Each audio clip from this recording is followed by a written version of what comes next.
네, 안녕하십니까. 이번에 전자재료 물성 및 실험 설계 2 하태준 교수님 3조 최종 발표를 진행하겠습니다. 이번에 최종 발표 주제는 실시간 경로 탐색 시스템입니다. 먼저 목차는 다음과 같습니다.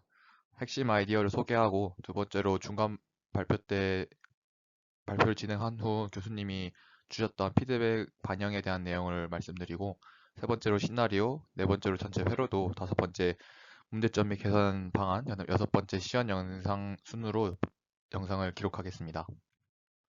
먼저 프로젝트 개요는 다음과 같습니다. 첫 번째 목표는 출발지 0,1에서 도착지 3,3까지 최단 시간 경로를 탐색하는 것이 목표입니다. 핵심 기능은 첫 번째로 버스 배차 및 교통 상황 실시간 반영, 두 번째 모든 경우의 수 비교 후 우선순위 결정, 세 번째 fallback logic, 사고 발생 혹은 정체 발생 시 즉시 경로를 우회하는 것이 핵심 기능입니다. 그리고 구현은 FSM과 데이터 패스 구조로 구현하였습니다. 먼저 피드백 반영 부분입니다. 교수님께서 선택지가 부족을 하고 그다음에 경로가 단순하다라는 피드백을 해주셨습니다. 그래서 이 그림이 이제 제안 발표 때 저희가 제안했던 회로 좌표입니다. 좌표입니다. 해서 제가 이번 최종 발표 때는 그린 노선을 추가하였고 그다음 배차 간격을 조정하고 경로를 조정을 해서 이 그림과 같이 경로를 설정하였습니다. 하고 추가적인 내용은 다음 슬라이드에서 보도록 하겠습니다.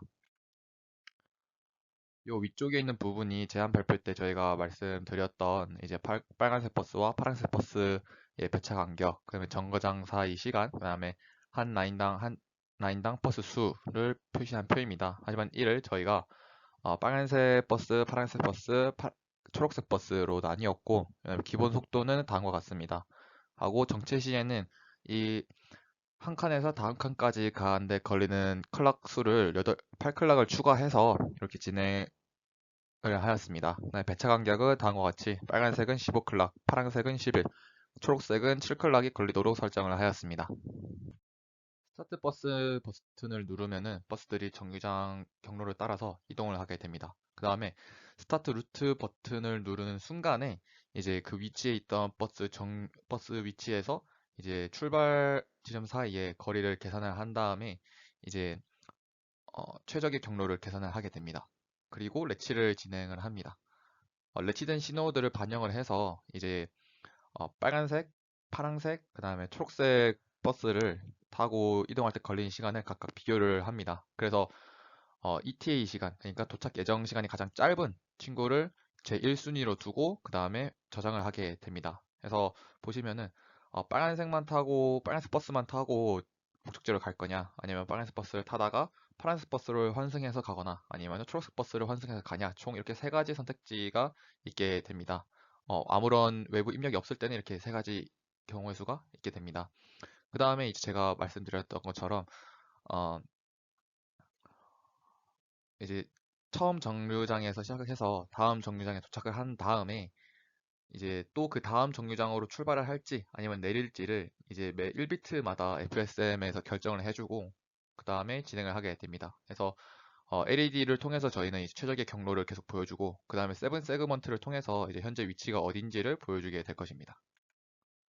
그다음에 이제 저희가 상황별 상세의 시나리오를 보여드리도록 하겠습니다. 그래서 이제 왼쪽 그림과 같이 스타트 워크를 눌렀을 때 이 경로가 최적의 경로라고 가정을 하겠습니다. 그래서 빨간색 버스를 타다가 그 다음에 이제 파란색 버스에서 환승을 한 후에 이제 요 지점까지 갔다가 이제 골 지점으로 걸어가는 것이 이제 1순위인 경우입니다. 그래서 빨간색 버스를 타고 1,0에 도착을 합니다. 그 다음에 하차 후에 2,0까지 걸어가고 그 다음에 블루 버스를 환승을 하게 됩니다. 그 다음에 2,3에서 하차한 후에 이제 도보로 목적지까지 가는 그런 경로가 되겠습니다. 네, 이제 이후에 보이는 영상은 저희가 일단 임시로 어떻게 작동되는지만 보여주는 영상임을 참고해 주시면 감사하겠습니다. 그래서 이 영상에서 볼 수 있듯이 이제 워크 스타트를 누르면은 이제 최적의 경로인 빨간색과 파란색을 보여주는 그런 영상입니다. 그래서 저희는 일단 빨간색 버스를 타고 초록색 버스로 환승하는 그 상황을 요 경로가 이제 가장 ETA가 작은 경로라고 어, 가정을 하고 이제 설명을 드리도록 하겠습니다. 물론 어, 회로가 작동하다 보면은 이제 빨간색 노선만 타고 골까지 가는 지점이 이제 ETA 값이 가장 작은 노선이 될 수도 있지만 일단 저희는 이렇게 가정을 하고 설명을 드리도록 하겠습니다. 왜냐하면 이렇게 해서 저희 회로가 이제 다양한 경로를 보여주는 것을 보여주기 위함입니다.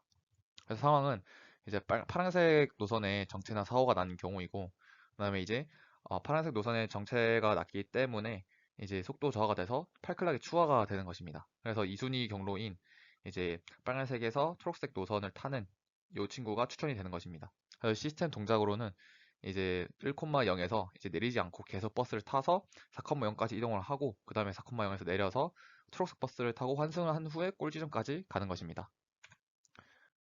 그래서 이 영상은 이제 빨간색, 흰색이 들어오다가 초록색이 딱 들어오는 이런 모습을 보여주게 되는 것입니다. 그래서 그 다음은 그린에서 사고가 나는 경우입니다. 그러니까 빨간색 버스를 타다가 이제 요쯤에서 어, 원래는 초록색 노선을 타는 게 최적의 경로였는데 이제 그린에서도 사고가 나는 경우입니다. 그래서 그런 경우에는 빨간색 노선을 타고 가는 게 무조건 빠르기 때문에 이렇게 빨간색 버스만 타고 가는 경로입니다. 그래서 시스템 동작은 이제 데이트 패스가 이제 사고 신호를 감지해서 그린 경로를 무효화 처리를 하는 것입니다. 절대로 타지 말라고 하는 것이죠. 그래서 3순위 경로인 빨간색 경로를 타라고 이제 자동적으로 선택이 되는 것입니다. 그래서 영상에도 보시는 것 같이 초록불이 들어왔다가 이제 사고가 나서 이제 불이 꺼지는 모습입니다. 그래서 회로도입니다. 그래서 전체적인 회로도는 이런 형태로 진행이 되었는데 이제 왼쪽이 인풋, 그다음에 이 부분이 데이터 패스, 이 부분이 FSM, 그다음에 이 부분이 아웃풋 경우가 되겠습니다. 그래서 데이터 패스 부분을 저희가 좀 더 자세하게 보여주겠습니다. 그래서 FSM에서 들어온 신호가 일로 들어오게 되면은 신호들이 이동을 해서 이제 버스 위치를 보여주는 이제 노드가 있고 그 다음에 이제 정류장 사이 거리를 계산하는 노드가 있습니다. 이는 정류장 사이에 좌표 값이 만약에 3칸이나 아니면 4칸이다 이런 걸 저희 구분해야 되기 때문에 이런 걸 넣어줬고 그 다음에 이제 버스의 위치를 저장하는 곳입니다. 저희가 스타트 버스를 누르고 스타트 워크를 눌렀을 때 얘 버스 위치를 저장을 해야 되기 때문에 이렇게 표시를 했고요. 그 다음에 이제 버스 위치에서 ETA를 비교한 후에 우선순위를 결정하는 곳입니다. 그래서 우선순위 결정하면은 요 우선순위를 저장을 하고 그 다음에 이제 사고 정체가 발생했을 때 다시 그 우선순위를 재설정하는 노드입니다. 그래서 그 비교 결과를 여기 저장을 하고 아웃풋을 통해서 보여주는 것입니다. 그래서 이 보라색 같은 경우에는 이제 정류장 사이 걸리는 시간을 카운팅하는 것입니다. 예를 들어서 빨간색 버스는 다음 정거장까지 4클락이 걸리는 그런 것입니다. 그 다음에 이쪽이 XY 좌표를 저장을 해서 세븐 세그먼트로 보여주는 것입니다.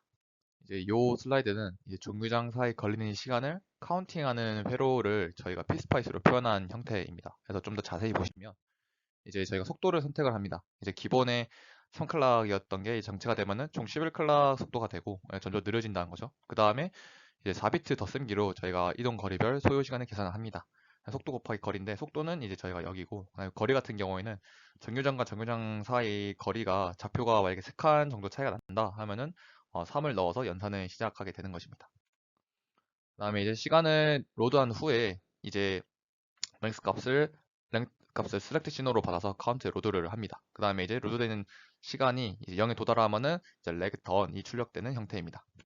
문제점 발생 및 개선 방안 슬라이드입니다. 이제 문제점으로는 저희가 입력부 신호를 전달이 불안정했었습니다. 그래서 토글 스위치를 누르면은 1클럭의 신호가 전달이 돼야 되는데 이게 입력 과정에서 여러 클럭의 신호가 전달이 되면서 회로가 정상적으로 작동하지 못하는 문제가 있었습니다. 그래서 저희가 원 클럭 펄스 제너레이션을 이용해서 여러 클럭의 입력이 들어가도 한 클럭만 입력이 되도록 원 클럭 펄스 제너레이션을 이용했습니다.